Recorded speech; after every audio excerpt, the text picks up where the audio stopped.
Quando você estuda a história da faixa, compreende que 43,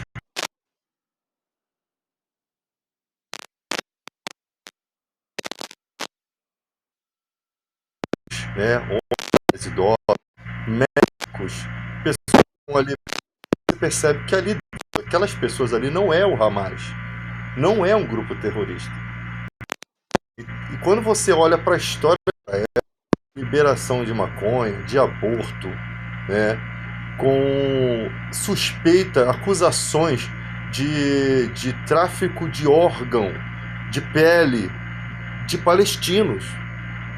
Isso está sendo colocado na internet, está sendo denunciado. Quando você percebe que Israel cruza os braços quanto ao sequestro de crianças, de pessoas, que estão sendo levadas para prostituição, e eu acredito que essas pessoas também sejam crianças palestinas, né? E quando a gente entende o que está acontecendo ali, por que lá tem 43% de uma população infantil? Onde estão os pais dessas pessoas? Quando você entende que as pessoas estão sendo expulsas desses lugares, né? Os pais estão sendo expulsos e não conseguem voltar mais para lá, porque há barreiras, você não consegue voltar mais para morar lá. Então, imagina, crianças separadas de seus pais, vivendo em outros lugares. E aí quando você vê bombardeio a esmo sobre uma população que já acontecia com muitas frequências, muitos anos atrás. Quando você percebe, que você estuda a história, que Israel, lá em 2001, matou o fundador do Hamas, né, que governa a faixa de Gaza, é o Hamas. Em 2004, matou o sucessor do fundador do Hamas. Em 2011, eles libertaram o Ibrahim Siwé, que é um dos líderes máximos aí, que possivelmente é o responsável, que eu já venho falando disso, dessa situação aí. Ele estava há 23 anos preso em prisão perpétua. E ele foi liberto.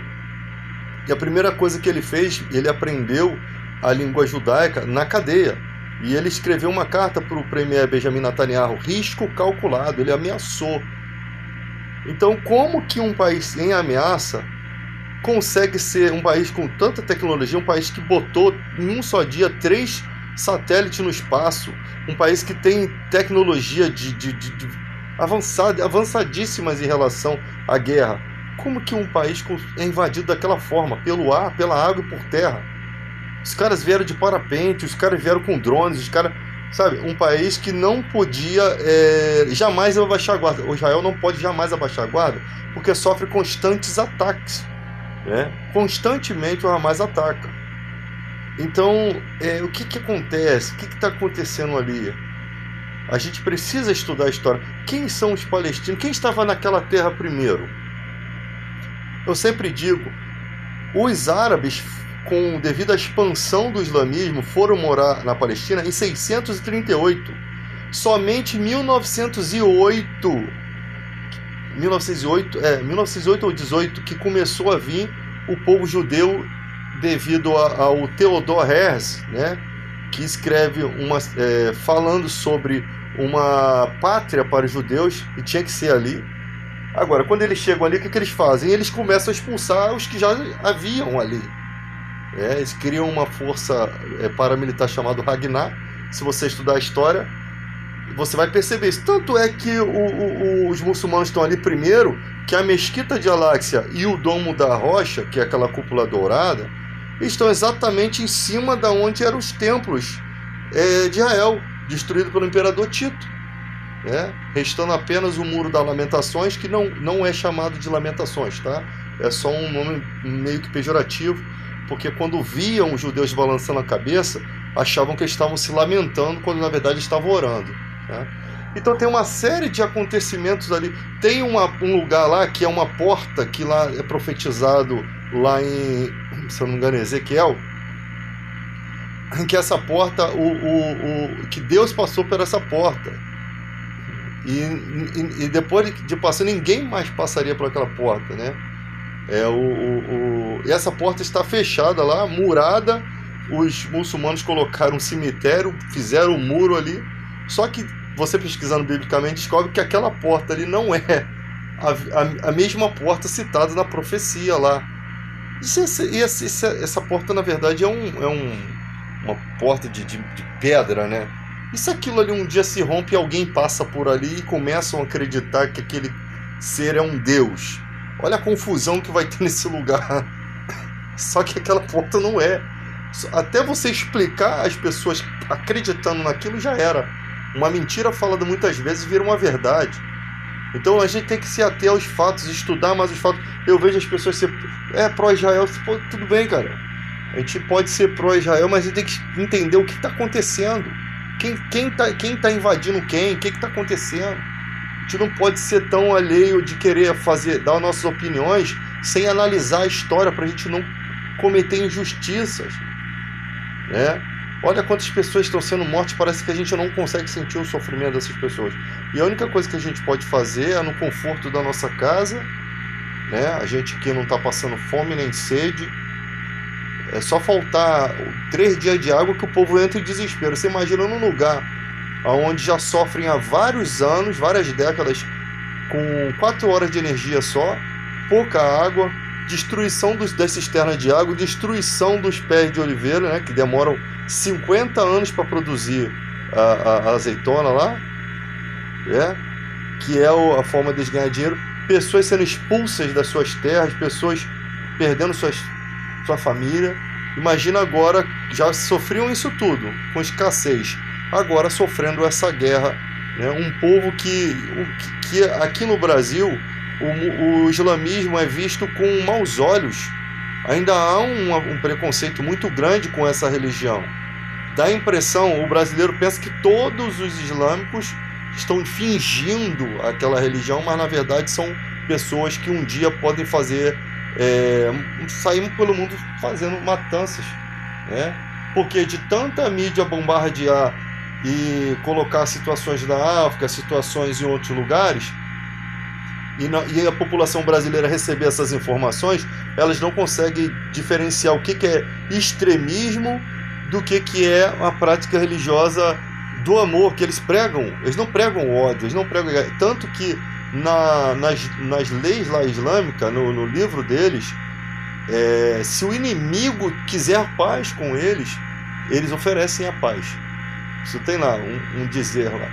O inimigo quiser paz com ele, o inimigo, quem já o afrontou, mas se vier em paz, eles vão tratar da mesma forma. Então é preciso se entender esses conceitos para que não haja preconceitos quanto a essa religião, porque com o preconceito se cria uma história mentirosa, como um tempo atrás, né, certos jovens roqueiros acho que dos Estados Unidos foram acusados de ter feito uma maldade com crianças, né?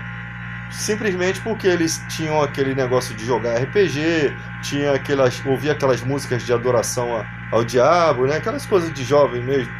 Mas não, eles eram inocentes. Acusaram eles simplesmente por conta desse jeito deles, né? E hoje em dia, o que mais tem na internet aí são falsas acusações. Pessoas que às vezes sofrem a retaliação da sociedade sem ter culpa de nada. Então a gente precisa analisar as coisas, deixar com que as autoridades competentes tomem as providências cabíveis para que a gente não se torne um criminoso. A Deus pertence a vingança, não cabe a nós fazer a justiça com as nossas próprias mãos, né?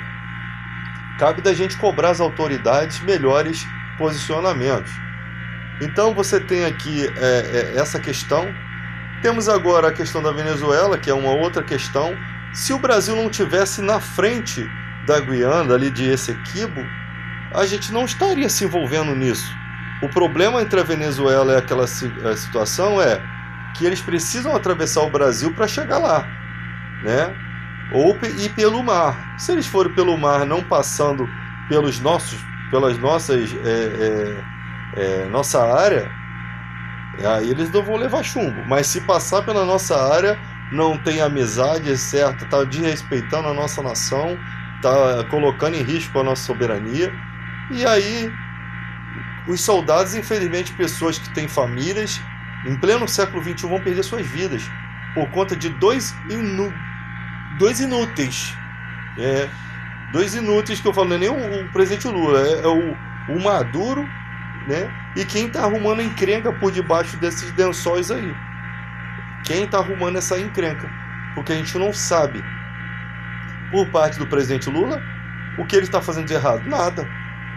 Ele tá fazendo o que qualquer presidente deveria fazer nessa situação: manter a paz e manter o país em alerta.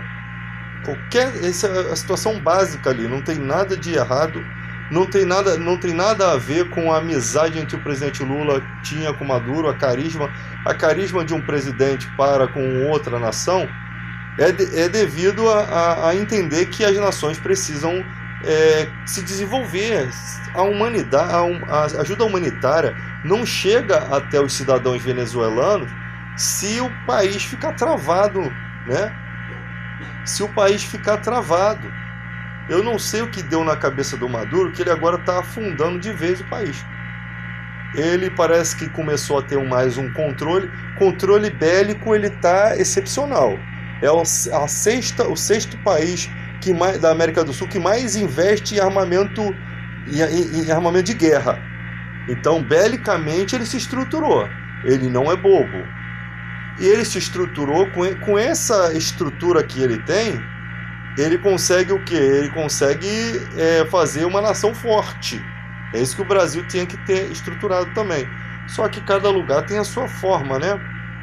É lógico que países que têm ditador, você não depende de ninguém para pegar os recursos e aplicar onde você quer. Aqui é uma politicagem, né? Que tem gente que está mais para afundar o país do que para ajudar. Tem gente aqui que só quer entrar que é financiado pelo estrangeiro para poder se infiltrar na política e fica uma puxação de saco tão ridícula, uma babação de ovo, que você vê que os caras, às vezes os caras são advogados, mas eles conseguem mentir contra as coisas que eles aprenderam na faculdade. Eles conseguem ser tão ridículos nas suas narrativas, porque são pessoas que não se preocupam com o país, são entreguistas, são pessoas que só se preocupam com o próprio umbigo, com o dinheiro, tá? Tem gente que só se preocupa com dinheiro no bolso, poder, aparecer na televisão. Eles não estão interessados em nada, não estão preocupados com o pobre, não estão preocupados com a pessoa que está passando fome, não estão preocupados com o número de acidentes que tem na estrada, né? Não estão preocupados com se a educação está boa ou está ruim. Por quê? Porque eles se sentem superiores. Porque eles podem pegar a mulher que eles quiserem, eles podem comer no restaurante que eles quiserem, eles podem ter as melhores casas, eles só pensam em si. É uma raça desgraçada que existe nesse país, de gente que só é um egocentrismo. Né? Só que quando o país começa a crescer e perceber esse tipo de coisa, porque hoje em dia tem gente que está indo nessa onda, surfando nessa onda. Até o dia que dá um estalo e as pessoas despertam em massa e a gente vê, cara, aquele cara ali não valia nada. Aquele cara ali só buscava os interesses deles. Porque se você vai seguir o egoísta, você vai ficar na pista, que ele só está pensando nele. Vai te passar para trás também. Então é um país assim que a gente está vivendo.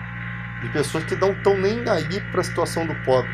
Talvez nunca foram pobres, nunca passaram necessidade. Eles não sabem o que é realidade, eles não conviveram com pessoas e viram as suas dificuldades. Eles não pegam um ônibus cheio. Eles são aqueles tipo de pessoa que passam com seus carrões blindados no sinal e não é capaz de abaixar o vidro para dar um trocado para aquela pessoa que está ali tentando ganhar a vida jogando alguma coisa pro alto ou vendendo um doce.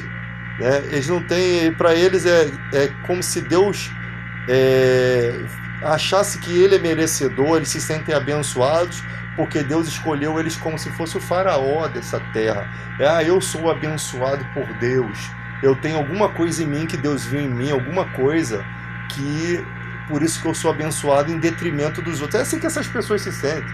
É uma cagada na mente dessa gente. E aí você acha que esse tipo de gente vai defender quem? Ele vai defender só o dele. Como a gente vê aí um montão de gente assim na mídia. Eles não estão interessados no país não, eles querem saber disso não. Eles querem saber da mulher que ele vai sair mais tarde, a garota de programa que ele vai pagar, o restaurante chique que ele vai almoçar, Ele já está aqui com a mulher, já está pensando na outra, entende? Na outra que ele pode pegar amanhã, o hotel que ele vai ficar amanhã, qual clube que ele vai. Ele está cagando para que o pobre, a situação do pobre. Essa é a realidade. Esse é o tipo de gente escrota que a gente tem. Agora, tem muita gente que não ganha nada e defende a população, que não aceita a mentira, que não aceita mais continuar vendo a injustiça. Como esse povo trabalha, como que o povo brasileiro trabalha. É trabalho escravo mesmo, é de segunda a sábado, é sofrimento, é condições de trabalho ruim, é salário ruim, é exigências demais, é desvio de funções, é um monte de coisas. E aí você olha para a cara da pessoa, a pessoa está cansada, a pessoa está estressada, a pessoa não convive com a sua família, os seus filhos estão crescendo, ela não está participando, o seu marido já está dando pernada nela porque não aguenta viver sem ela, não aguenta mais, sabe? Você vê aí como é que é uma nação assim, né? Como é que é uma nação assim? E a pessoa morando de aluguel. E aí quando você fala de Bolsa Família, de auxílio emergencial, esse povo surta.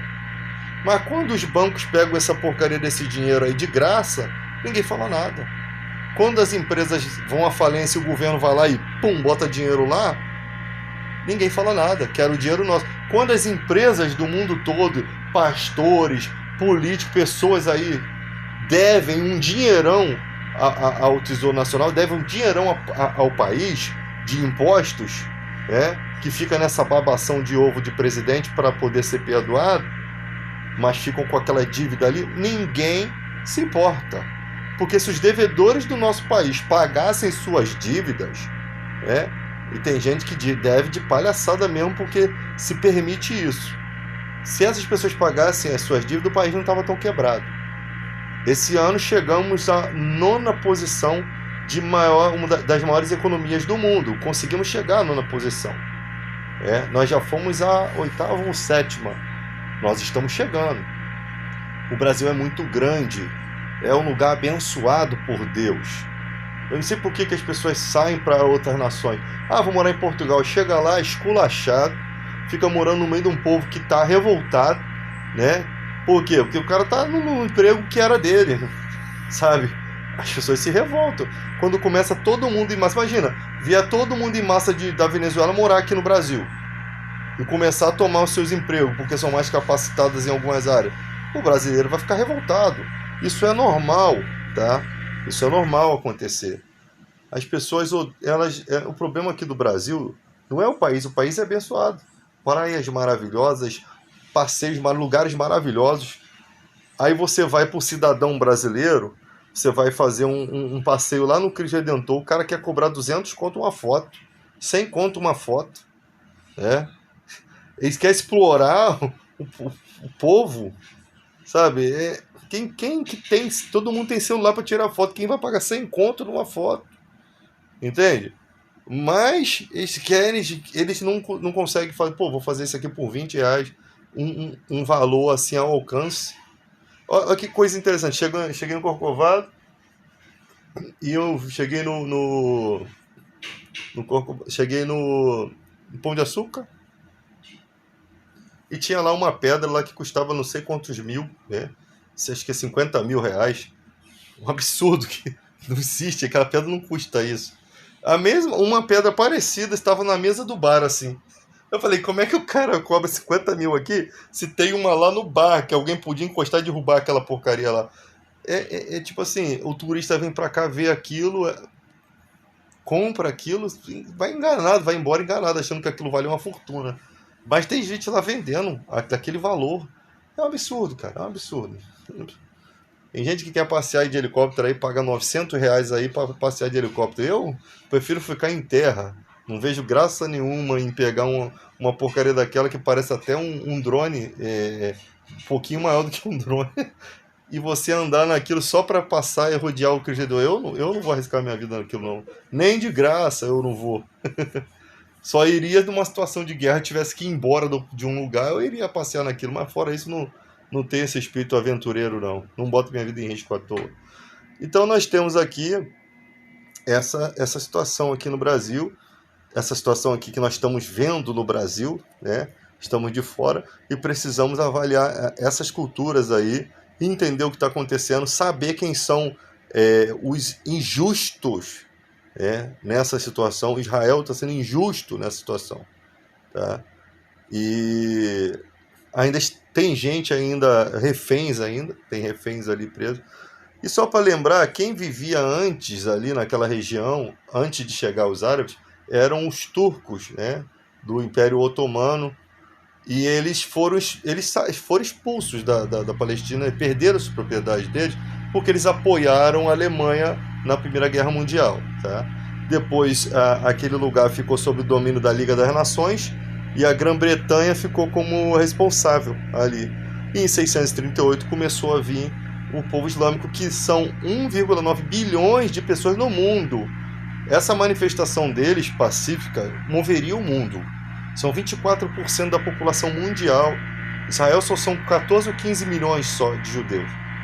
6 milhões deles moram nos Estados Unidos e o restante em 10 territórios do mundo. São pequenos. Mas a população muçulmana é imensa. É a segunda maior religião do mundo, depois do cristianismo, né? Só que o cristianismo é todo dividido entre catolicismo e tal. Mas eu digo que eles são a maior, porque eles só são uma religião que tem algumas divisões, né, de curdos, de entendimentos, né, das questões religiosas, mas o islamismo é muito, muito grande, muito grande.